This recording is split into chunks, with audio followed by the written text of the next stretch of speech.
Hallå allesammans och hjärtligt välkomna till ett litet miniavsnitt av Synergia Play.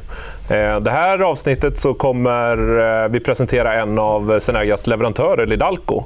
Och jag sitter här med Tobias. Du kan väl börja med att presentera lite dig själv och vilka Lidalco är. Ja, hej. Tack för att jag får vara med. Lidalco, vi jobbar framförallt med specialkabel. Har gjort i 40 år ungefär. Och jobbar också med tillbehör för kabel som buntband, genomföringar, skyddsslang och den typen av material. Och på senare år väldigt mycket inom solenergi. Så lite kort. Ja. Och du sitter ju och håller i lite kabel här. Ja, ska precis. Vi börja med att prata lite om kabel? För liksom, kabeln kanske många ser som, ja, men givetvis är den en självklar del i solcellsinstallationen. Men om man liksom går lite mer på djupet, vad är liksom viktigt för en installatör när de väljer kabel? Är det kabel som kabel? Nej, det skulle jag inte säga. Alltså, i grunden så ska man ju givetvis ha en kabel som är godkänd och testad för just solanläggningar då. Det är ju grundprincipen man ska jobba efter. Och det finns ju en standard och alltså en grund för att den klarar 25 år. Den ska vara förtändta ledare, dubbelisolerad, halogenfri och så vidare. Men sen tillkommer ju en väldig massa andra egenskaper som man skulle kunna få i kabeln, som vi kanske måste tänka på, framförallt att vi befinner oss i ett klimat som kanske skiljer sig lite från alltså det är inte samma klimat här i Norden som det är i Mexiko till exempel, och det är samma typ av grundstandard på kabeln. Så vi har en del andra saker som man bör tänka på, och det skulle till exempel kunna vara då att det ska klara väldigt höga, alltså mycket temperaturomslag som vi har i Sverige. Vi kan ju ha minus 30 och uppe på taken kan det vara upp till plus 80 kanske. Så att den ska ju klara alla de här variationerna, också att den ska klara av att stå till exempel under väldigt lång tid i vatten och sådana här saker.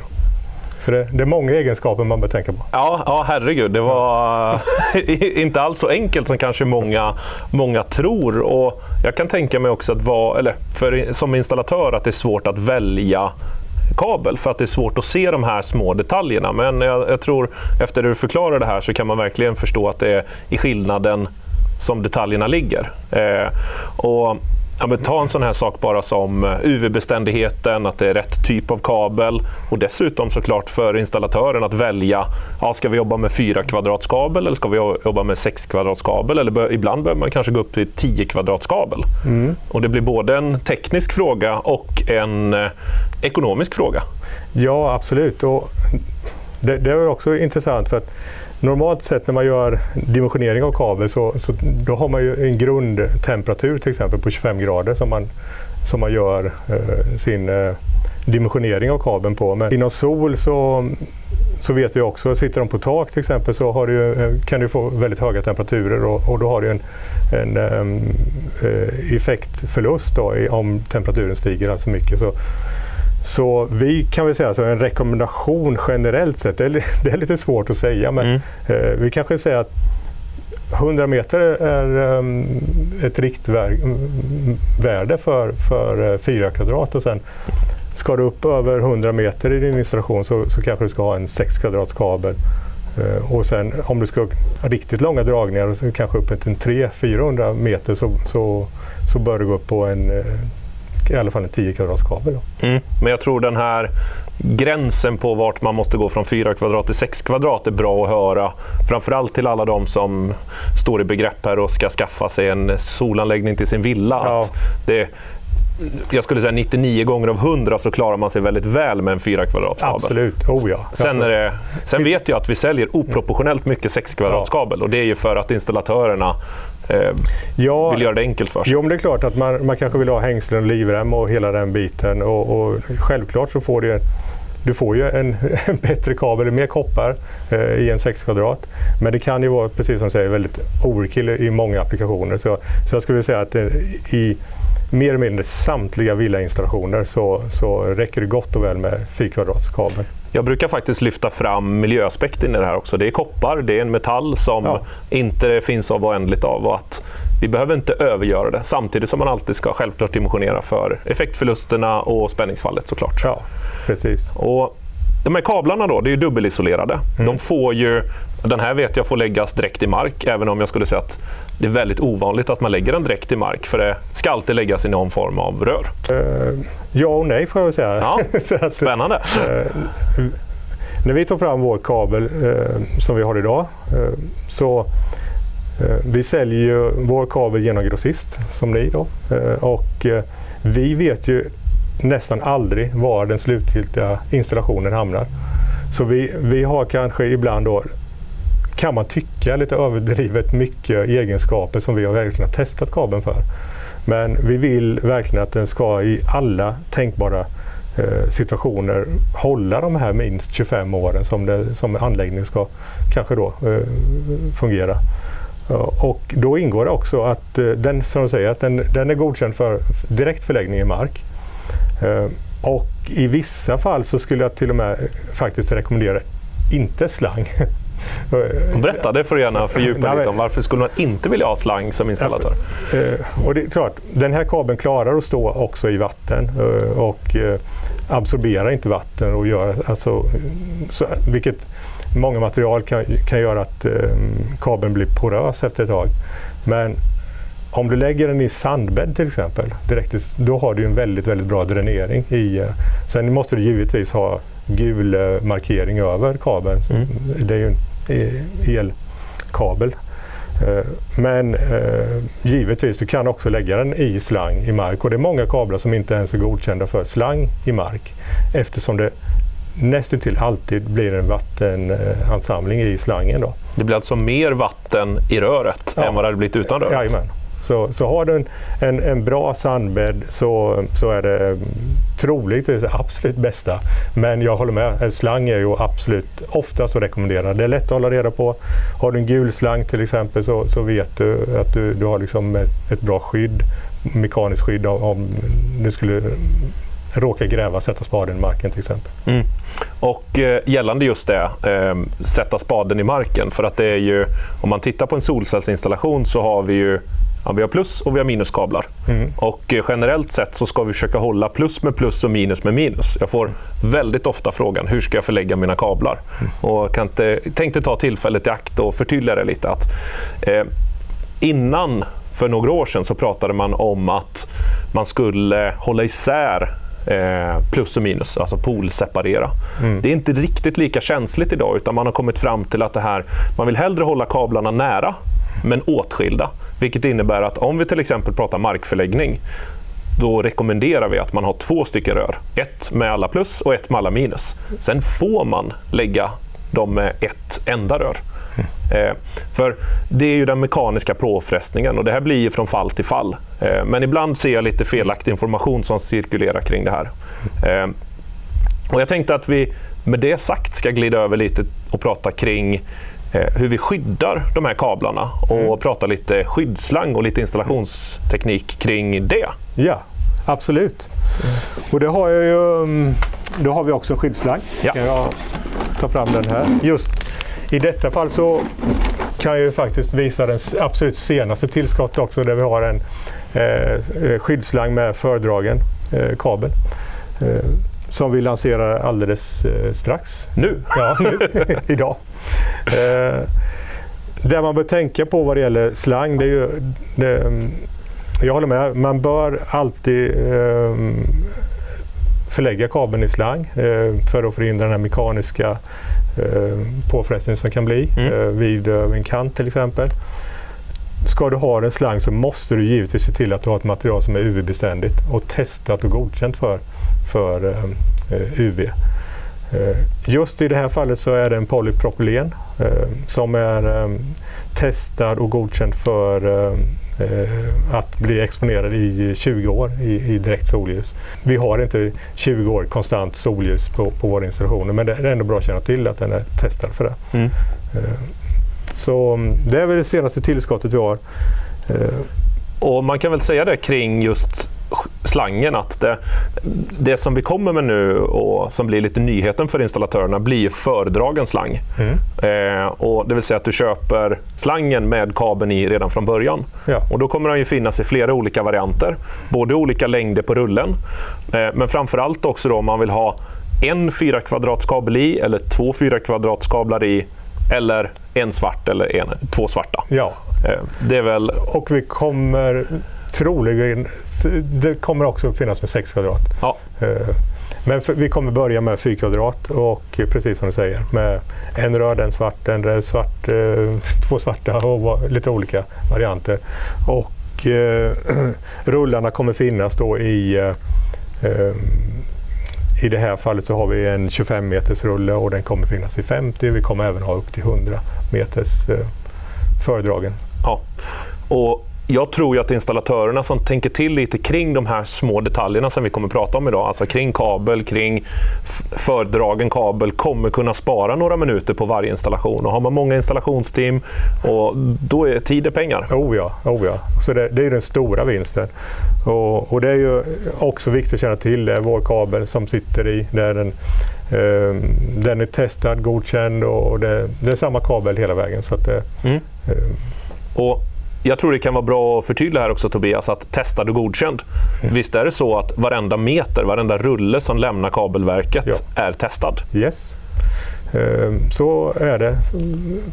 Kan låta också återigen lite överdrivet, men vi har valt att göra så. Vi testar varje meter som innan det lämnar fabrik, så spänningssätts samtlig kabel för att testa så att det inte finns något kabelbrott någonstans på. Så att det kan också vara väldigt bra att känna till. Grymt! Jag tänker vi byter ämne och tänkte prata lite buntband. Ja. Och det är ju, för de som inte sitter inne på hela din produktkatalog, Tobias, kanske inte känner till att buntband är en riktig djungel. Det finns många olika varianter, produkter. Precis. Och av en händelse har jag lite buntband också. Det är som en tv-kock. Ja, precis. Nej, men det här är ju någonting som jag är egentligen ute dagligen och mässar kring vad det gäller UV-beständighet och kvalitet på buntband. För jag hävdar ju med en dåres envishet att ska du montera en solanläggning som ska hålla i de här åren, du har garantitider på paneler upp till 20-25 år, du har en kabel som ska klara 25 år att testa för det, och sen har du ett buntband som fäster det här på panelen på din anläggning, du fäster kabeln med, så ett buntband som kanske håller i ett halvår, det rimmar liksom inte riktigt. Nej. Så vad är viktigt att tänka på kring valet av buntband?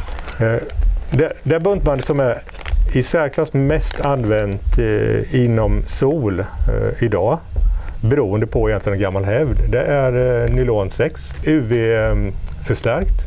När det gäller nylon 6 och den UV-beständiga varianten så kan man väl säga att där ska man väl tänka på att det verkligen är testat och att det verkligen är med de ämnena som gör, alltså i det här fallet är det kol man tillsätter för att få UV-beständigheten. Här finns det alldeles för många varianter på tyvärr. Där man istället för, man kan gå en genväg och använda sig av färgpigment istället, för att ett svart buntband ska vara UV-beständigt och ett nylon ska liksom vara för inomhusapplikationer då. Och det där är ju lite fel, och här pratar vi om kanske bland de mest extrema applikationerna vi har, solinstallationer uppe på tak där det sitter det ska klara väldigt tuffa väderomslag. Ibland kan det till och med vara, om det sitter kustnära med saltinslag i luften och så som är väldigt, väldigt föråldrat. Alltså det gör att det åldras väldigt snabbt då, vissa material. Så här är det väldigt viktigt att man jobbar med tillverkare som använder ren granulat i sin produktion. och tillsatt kolämnen för att verkligen få UV-beständigheten. Men då vill jag ändå säga att det går aldrig nå. Du kan aldrig göra tester, riktigt hårda tester med ett nylon 6 buntband som klarar kanske mer än 7-9 år. Men då pratar jag om direkt tufft solljus.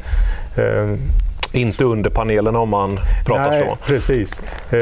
Så kan det vara. Men där vår partner inom buntband är Penduit som är ett globalt företag, finns över hela världen, en av de största tillverkarna i världen. Vi har precis nu också lanserat ett nytt material som heter PA 612. Och det är vad det låter. Det är en PA6 och en PA12 blandat egentligen. Okay. Så man har tagit de bästa egenskaperna från de här materialen. Hade jag fått bestämma från början då, det fick jag tyvärr inte, då hade jag ju valt PA12 i alla solinstallationer.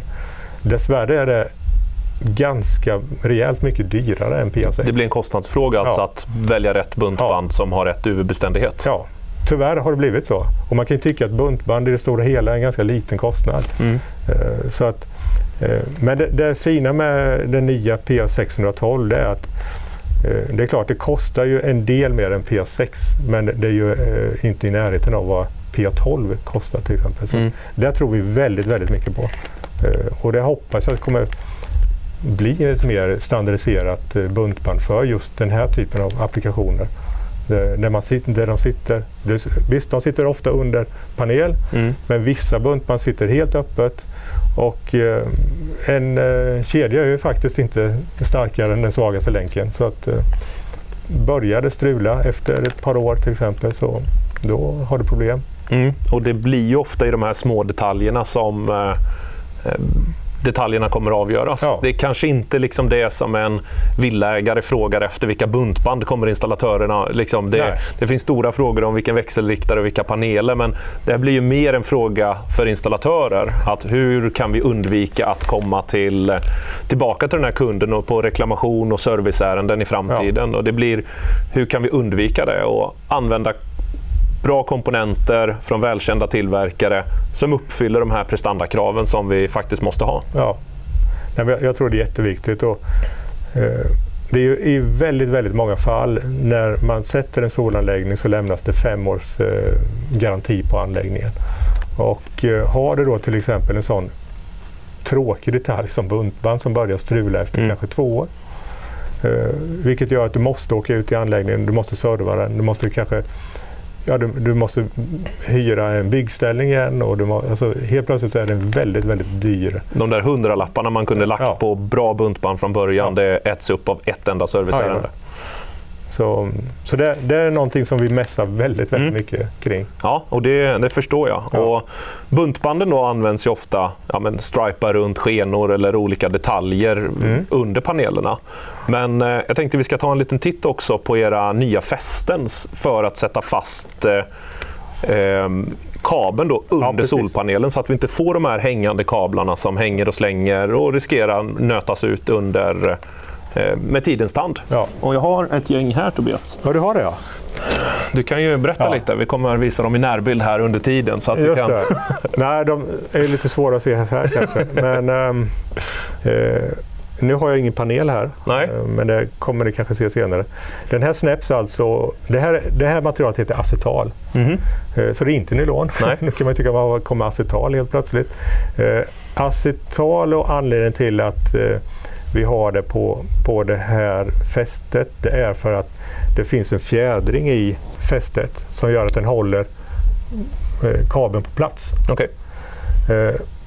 Och acetal är ett sådant ämne som klarar väldigt, väldigt stora temperaturskillnader. Så att den behåller sin flexibilitet i minus, jag minns inte exakt, 30 upp till 90 grader. Och behåller egenskapen, exakt samma egenskaper i upp till 20 år. Eller minst 20 år vill jag säga, för de testade för minst 20 år. Så att det är anledningen till att det är acetal. Men den här kan du ju då, antingen så sätter du din solkabel i den här. Oftast är det ju den kabeln som sitter anslutningskabeln på panelen. Mellan panelerna egentligen. Där du ofta får det, att som du säger, den hänger under och riskerar att laxa i vinden och nöta mot kanten eller bara hänga ner och göra en ganska osäker och farlig installation.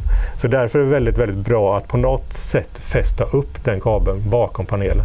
Och då snäpper du bara det här fästet i panelen. Ja. Väldigt, väldigt enkelt. Ja, men, och det är bra tips till installatörerna här med alla de här små detaljerna som buntband och det här små clips. Det gäller att hitta de produkterna som man gillar att jobba med och som man utrustar sina montörer med och som faktiskt används ute i praktiken så att vi får bra och säkra anläggningar.